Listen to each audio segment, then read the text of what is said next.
Paul Tapier again with Isaac from Aries here at SEMA 2017 with more new products, more new brands you keep unveiling. And this is what, your number one seller here? This is our number one selling step in the Luverne truck line.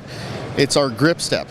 It's a 6.5 inch all aluminum construction, really designed for the heavy duty work guys, people who are working out on the farm and need a heavy duty step that's not going to rust, that when they have muddy boots, everything falls right on through.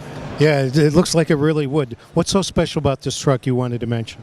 Well, we had the opportunity to work with the Chris Kyle Frog Foundation, and this is a vehicle that they're going to be using to tow all of their merchandising to around the country for the next couple of years. So they're going to see this truck at any NASCAR event around the country, but it belongs to the Chris Kyle Frog Foundation, and we're just really honored to be able to be a part, to partner with them in this build.